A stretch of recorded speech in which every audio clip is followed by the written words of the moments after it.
sakit ka ba? Masama ba pakiramdam mo?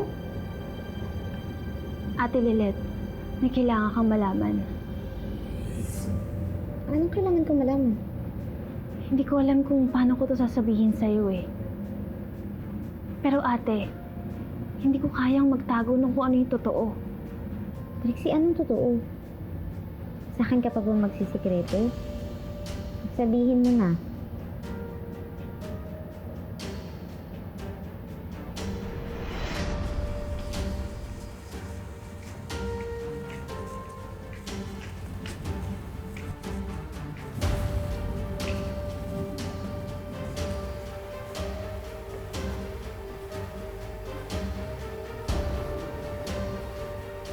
Patricia?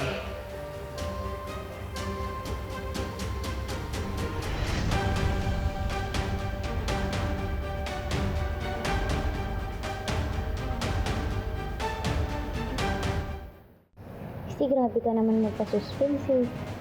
Ano pa kasi sasabihin mo? Sabihin mo na. May problema ka ba? Kailangan mo ba ng tulong ko? No, I'm perfectly fine.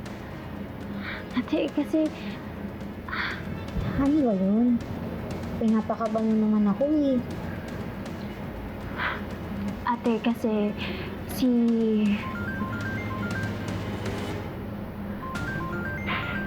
Mom. Sige, sagutin mo naman yung tawag dito, Patricia.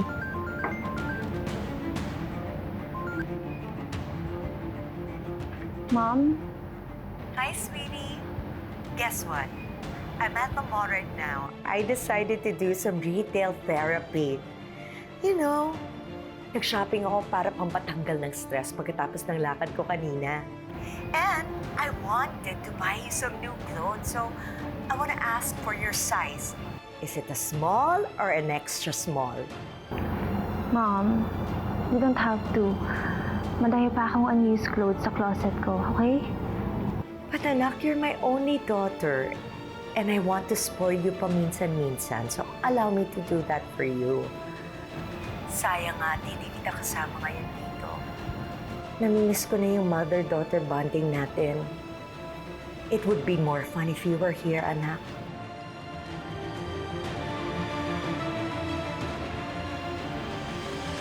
Trixie, are you there? Yes, Mom, I'm listening. Is everything all right? You don't sound like your usual self. I'm fine, Mom. I'm here with Ate Lilet and Dad for dinner. Oo nga pala. I remember, so I won't keep you any longer. I know that you've been looking forward to spend some quality time with your dad and Lilet. But please remember na kahit hindi tayo madalas makapag-bonding at kahit na hindi ako perfect mom, always remember that I love you. I love you very much, Trixie. I love you too, Mom.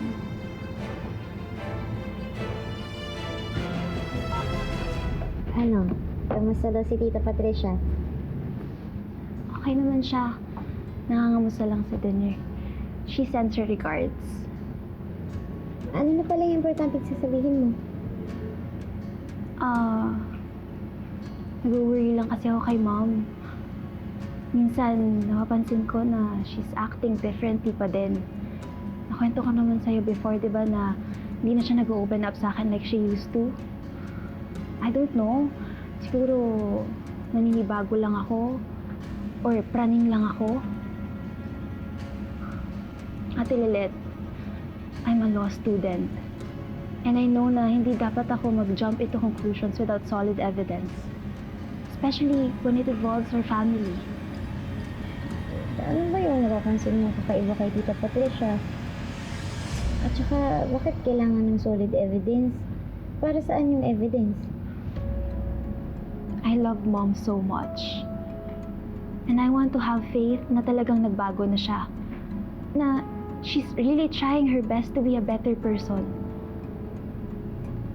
Pero kasi ate, minsan nahihirapan ako eh. Hindi ko alam kung ako lang ba talaga yung paranoid o talagang may reason para mag-doubt at mag-worry ako kay Mom. Having faith doesn't always mean na babaliwalain mo na yung mga kutob mo. Tinuturuan lang tayo ng faith na maniwala sa mga hindi natin nakikita, na maniwala sa kabutihan ng ibang tao. Hindi ko alam kung anong nangyayari sa loob ng bahay niyo o kung ano yung pinagdadaanan niyo ni Tita Patricia.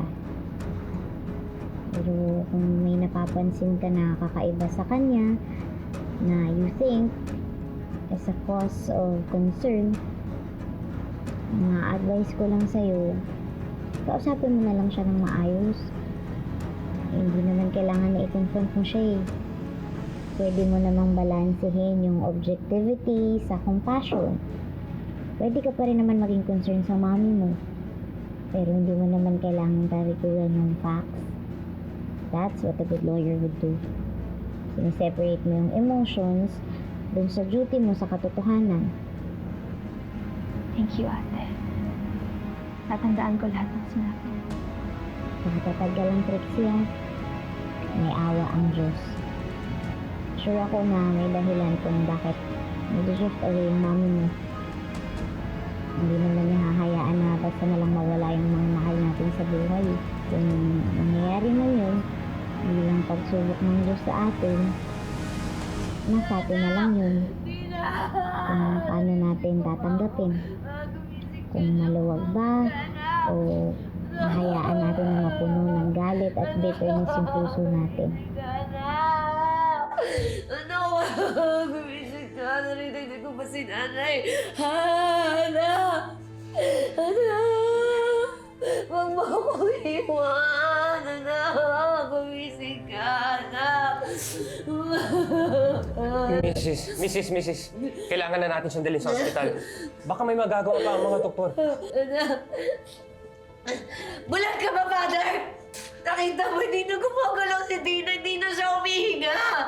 Ano bang say dadali siya sa ospital? Wala na siya. Uli na yung lahat. Patay na siya. Dino na. Anak! Ano bang ginawa mo? Ano ginawa mo?